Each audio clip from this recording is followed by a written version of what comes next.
Welcome back to the Global Marriage Booster. I am so excited to introduce Dr. Susan Heitler, one of the most important marriage experts in the world. She's the author of 5 very influential books, including the acclaimed The Power of Two: Secrets to a Strong and Loving Marriage.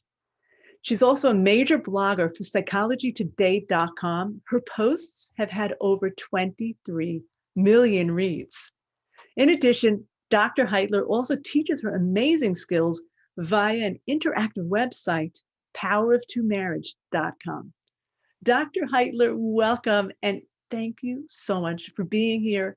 You are one of my favorite people, such a wonderful mentor and friend, and the hugest thank you for all of your incredible assistance in creating this Global Marriage Summit.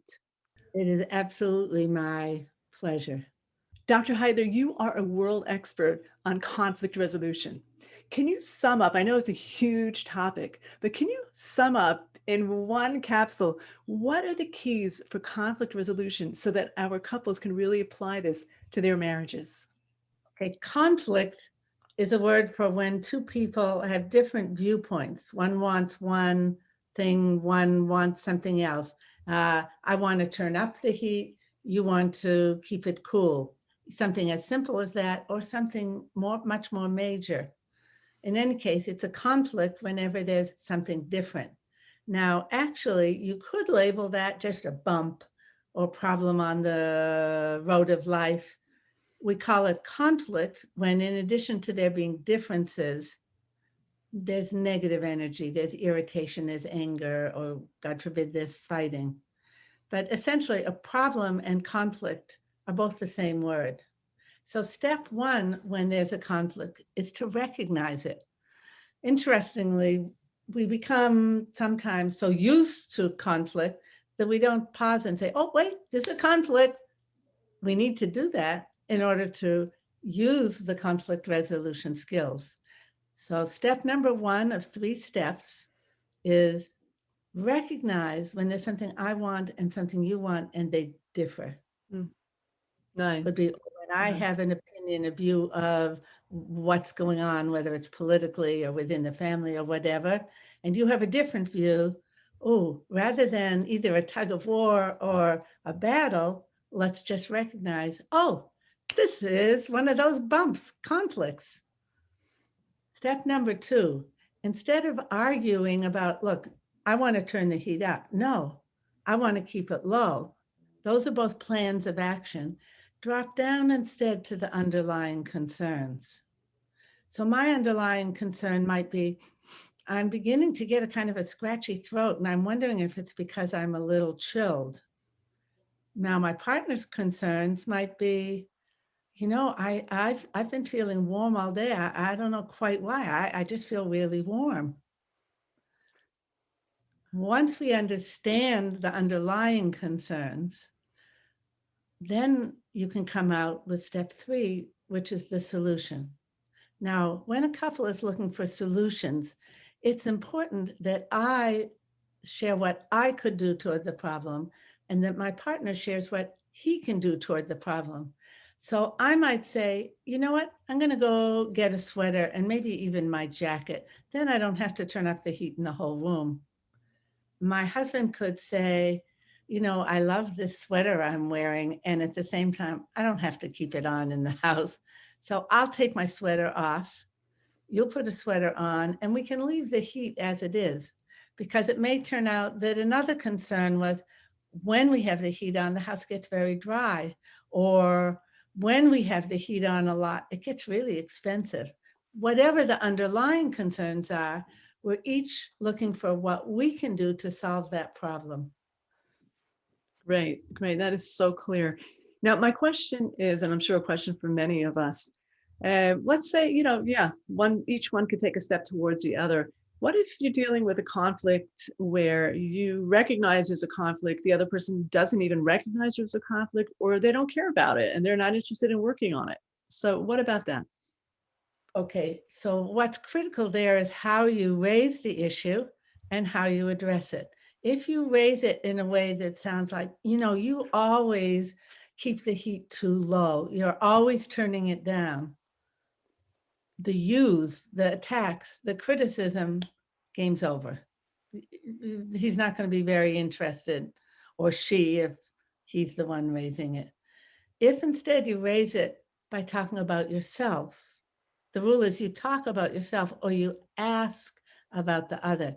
So if you say, I would like the heat down and these are my concerns, then you're already in good shape. The odds are much higher that your partner will listen to you. Okay. As to listening, there's certain skills to listening also. If you or your partner are listening for what's wrong with that, the heat says it's such and such degrees. It shouldn't have to be any warmer than that. Listening for what's wrong with, I call listening with the bad ear. That puts a halt to collaborative problem solving. So as long as there's respectful ways of putting your data out, and as long as you do put the data out, because if you've never said what you want, you're not going to get to first base even. So if there's putting it out in a friendly way and listening with the good ear, the ear that listens for what makes sense, then it becomes much easier for the couple to proceed through the 3 steps of putting out initial ideas, exploring the underlying concerns, and then coming out with a plan of action that works for both of you. Fantastic.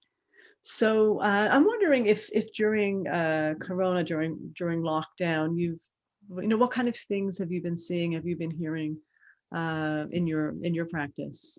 What I see is that whatever was there in the way of strength in a marriage tend to get stronger. For instance, 2 people who have a shared sense of humor may laugh that much more together.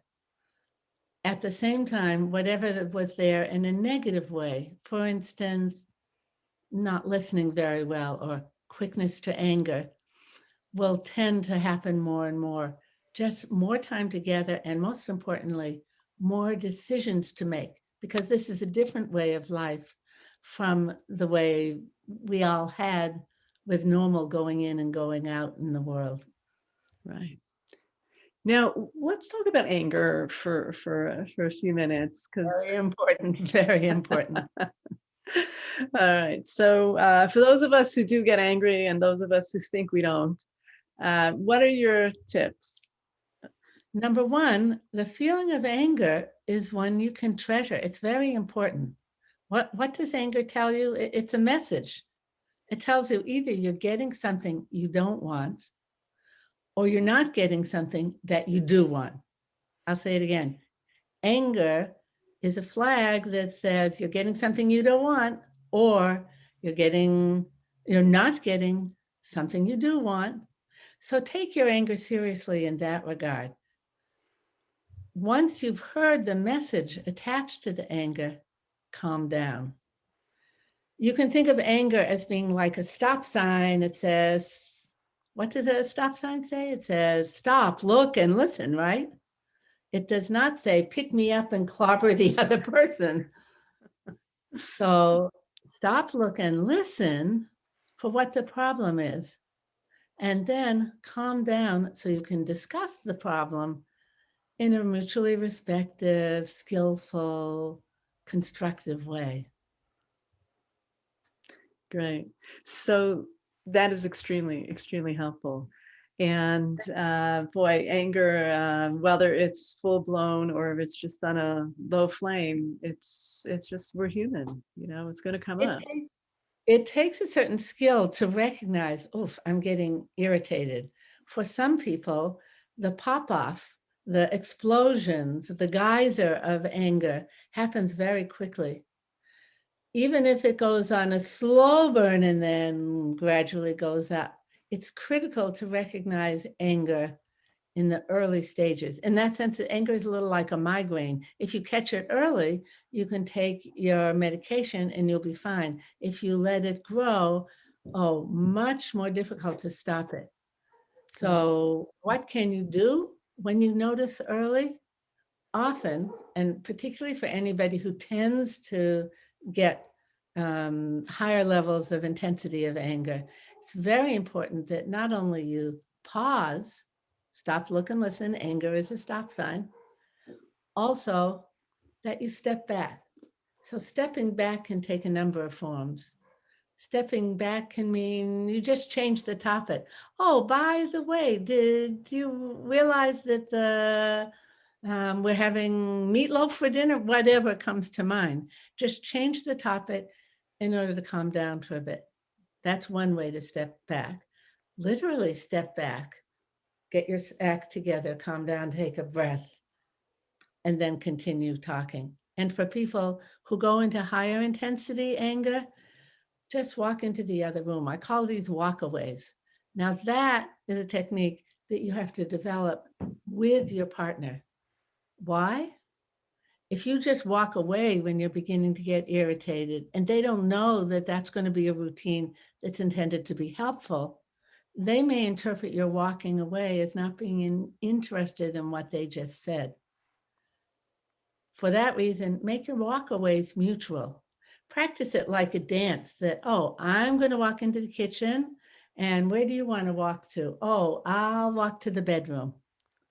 Walk away, calm down, rejoin with an understanding that you will rejoin. It's not walk away from the topic. It's walk away from the anger to cool it down and then come back. Now, when you come back, going right into the hot topic may not be a good idea. Feel out the waters a little bit, talk about the weather or something that has no potential anger in it to make sure you're both back in the calm zone. That kind of re-entry makes it much safer when you're sure that both of you are calm, that you can have a productive discussion. Stay calm. If the anger comes up again, mutual walkaways, and then return again. Amazing. By the way, while you're in your walk away, there's something very constructive you can do. Besides drinking a glass of water to cool down or taking a big relaxing breath or even taking a look at a magazine or something to distract yourself. In addition, before you rejoin, think about how you're going to raise the topic in a non-threatening way, in a kindly, respectful way. So then when you take that first step back into the topic, the odds go zooming up that both of you will have a constructive dialogue. One of the things that I've seen over the years in working with couples with major anger stuff is how powerful breathing techniques really are. You know, I've always known that breathing techniques are helpful, but people have told me in the midst of actually losing it, that these techniques really save the day. In particular, the square breathing in for 4, holding for 4, breathing out for 4, holding for 4. Really, that technique is a lifesaver. And it helps to do that breathing in separate rooms. If you're angry enough that you need to calm yourself down, you don't want to keep the pot on the stove. You want to remove the pot from the stove first and then do your breathing. Or whatever soothes you. Now, the breathing raises an important issue, which is some people know how to self-soothe.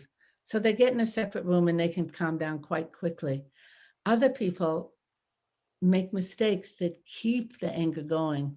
The most common mistake, they keep thinking about she didn't, or he won't, or he did this, or he. As long as your thoughts are still on the other person, you're going to keep the pot on the stove. So you need to bring your thoughts into yourself and do something else. Whatever, pet the cat, make a pot of tea, whatever, do your deep breathing. That has the quality of distracting you as you think about the breathing, as well as relaxing yourself. So whatever techniques work, make sure you use them. And if you weren't someone who grew up with skills of self-soothing, invent some, learn some, because it's your responsibility to quiet down. That idea that she makes me angry, he makes me angry, No, I got angry and I can cool myself down. Self-responsibility. Ah, I like that word, responsibility, ability to respond to situations that give you a sense of personal empowerment. People often ask me about the work of marriage, that they say it sounds like so much work. And you know what? It's a lot of work, but it is a beautiful work and the rewards are phenomenal. Can you talk a little bit more about the work of marriage? Marriage is a high skills activity. You have to be able to make decisions together.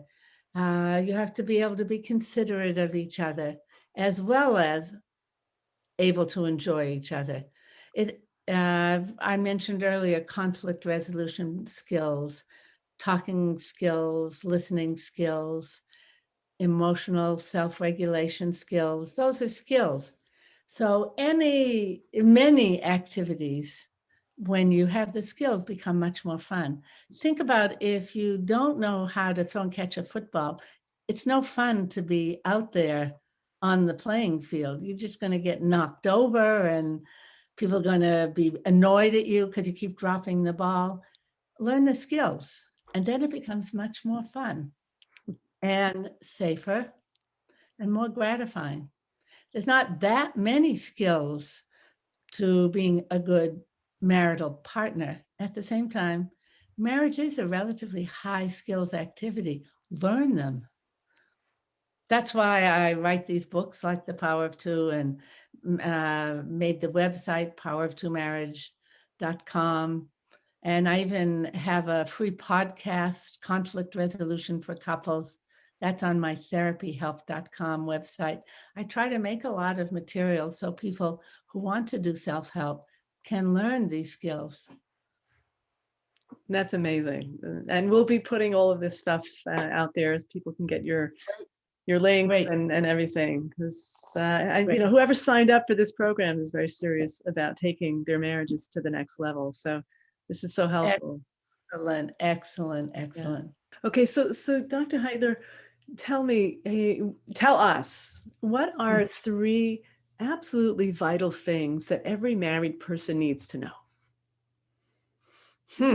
It's hard if I'm limited to three. I would say there's four arenas that people need to pay attention to and need to know that they're important for marriage to be successful.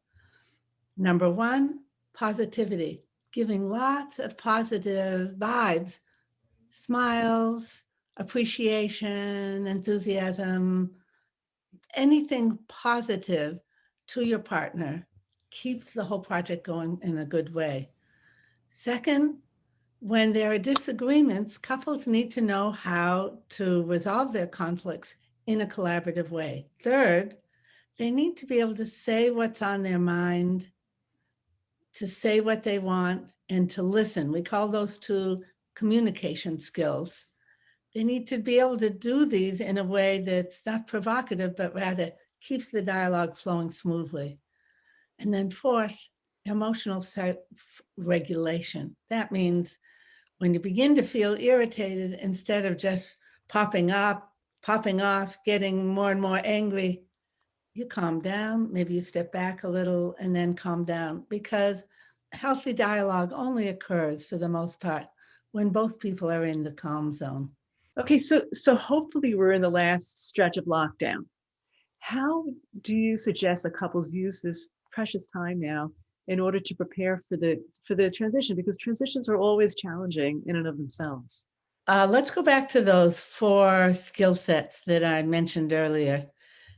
If you use the lockdown period as a time to focus on building those four skill sets, wow, you've turned a problem into a blessing. So what were the four skill sets again? Let's go through them. I'm going to do them in somewhat reverse order. Emotional self-regulation. Learn to stay in the calm zone. Recognize when you're getting even a little bit irritated. Apologize, step back, and make a fresh start on the topic. So that's dealing with or eliminating damaging anger. That's the especially important aspect of emotional self-regulation. Second, communication skills.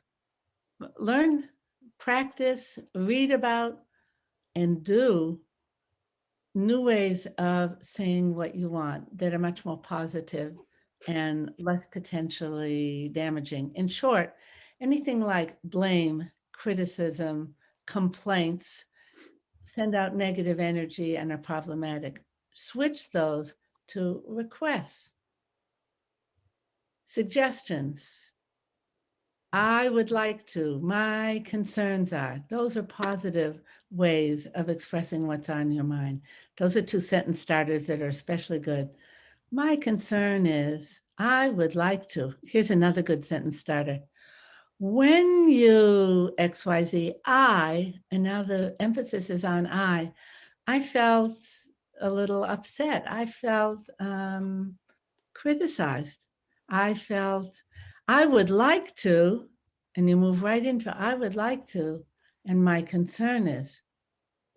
And then if you want a 4th sentence starter besides when you, my concern is, I would like to, try what or how. That is, ask questions about what's going on with the other person. How are you feeling about that? What would you like to do? What comes up for you when I say that I feel da da da da? So with those 4 sentence starters, when you I feel, I would like to, my concern is, and what or how would you, are very powerful. Build those as habits that you use anytime there's a situation that feels a little troubling to you, that feels like a problem, that you recognize could be a conflict. So snip it off right at the beginning or deal with it effectively by how you say what's on your mind. And then remember the skills about listening with the good ear. Listen for what's right with what the other person says. Listen like a sponge to pick up the data and really think about it rather than listening to push data away. You can tell when someone's using the bad ear by one word in particular, but. So if you're responding to what somebody says with but, or yes, but, you know you're using the bad ear. Switch to using the good ear. There's the bad ear, this is the good ear. The good ear listens to understand and even elaborates. Oh, yeah, I agree that. Whole different ballgame. So we talked about emotional self-regulation, using good communication skills, calm, talking and listening. Remember the 3 steps of conflict resolution. Another word for conflict resolution, problem solving. So anytime the 2 of you face a dilemma or something you want to change, note that there's a problem. Look for the underlying concerns. Ask each other, put on the table the underlying concerns rather than having a tug of war or battle over, I want X. No, I want to do Y. When you go to the underlying concerns, then you can emerge with a solution that works for both of you.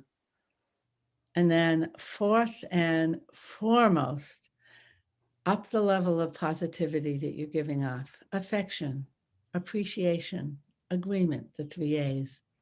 Wow, so much. So much. Thank you. Thank you. My pleasure.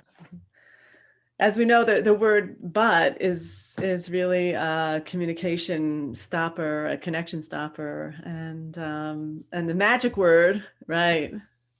Instead of but, you flip the but. Even if you've said it, you can catch it and flip it to and, or better yet, and at the same time. Right. It's amazing. That flip is a life changer. Changes a dialogue and changes an adversarial dialogue into a collaborative dialogue. Amazing. Can you talk a little bit more about that, about the power of and? The power of and. In order to do and, you need to have really listened. A genuine and is and That makes sense to me because, in other words, a genuine and is followed by doing something with the data you picked up.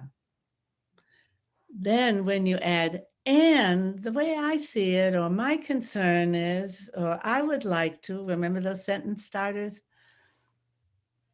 That's powerful.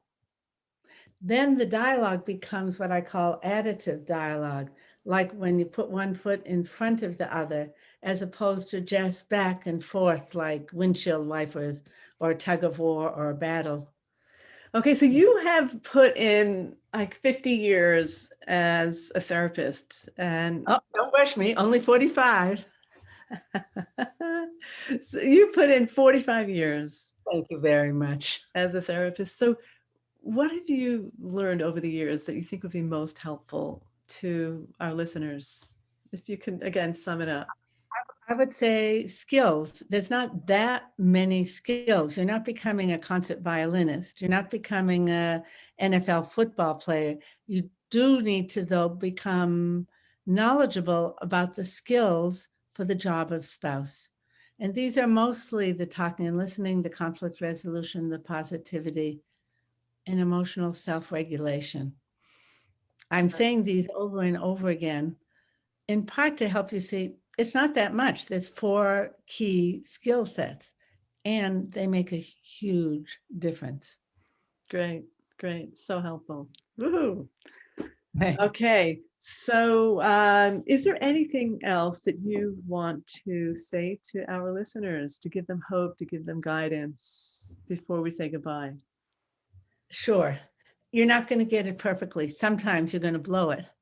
Sometimes there will be upsets between any couple. So what do you do then? Well, there's actually a routine that I explain in my books for cleaning up after upsets. Shall I give it to you now in a quick Yeah, version?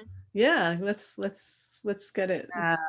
Okay, you begin by going over what happened with each person saying what they experienced.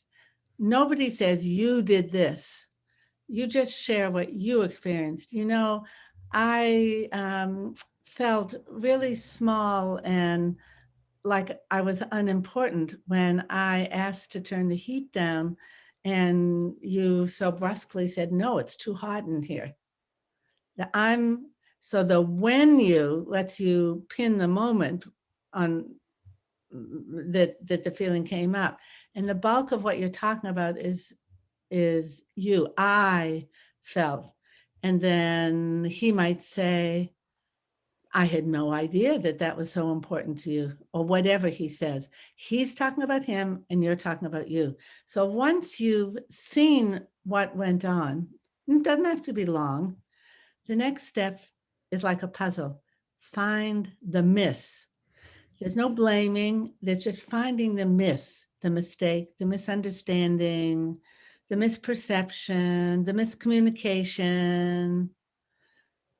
When you find the miss, then you understand, oh, upsets were just kind of mistakes. Mistakes are for learning. With that attitude that mistakes are for learning, each of you come from the discussion with much more understanding. So he might say at the end, well, that was my mistake not to pay more attention when you said you were cold. I can see that I forget how potent it is for you when I don't take seriously something you said, how that can be so upsetting to you. And I'd forgotten that. So that was my mistake. And she might say, and my mistake was that a kind of a misperception that if you weren't listening to me, that means, and I went back to my old family of origin, little girl stance, you don't care about me. You don't really like me. Nobody listens to me. That little girl part of me was coming out. I see that now. That was my mistake. And what I'd rather do in the future, because seeing your mistake needs to lead toward what you'll do different in the future. What I want to do in the future when I begin to go into that little girl, nobody listens to me stance, is I want to shake myself and say, wait, I'm a grown up. I'll just say it again so he hears it. I can say, actually, I want to say this again to be sure that I've made myself clear, not that you will hear me, but I want to make sure that I'm saying clearly to you what my concerns are. So this is a bunch of mini skills together that result in mistakes leading to change. Mistakes are for learning, and they lead to ever more closeness between a couple. Dr. Heitler, thank you so much for sharing your wisdom. I'm sure that everybody wants to hear more and more. How can they find out more about you, and how can they learn more from you? I love that question, because one of my missions in life has been to share what I've learned as a therapist and a married person myself, and as someone who's thought a lot about this question of how do you build a successful marriage. I really want to share that with other people. That's been the purpose of my books. So The Power of Two, TWO, was first a book, and then my daughter, who's also a psychologist, joined me in making a workbook. And then 3 of our kids got together and made that into an online program, interactive. That's called Power of Two, TWO, marriage.com. All 3 of those cover the same material. Some people work with just one, some work with all 3. The point is, learn the skills. Beyond getting just the general idea, the website and the workbook in particular give you exercises to practice your new skills so that they become automatic. They become who you are.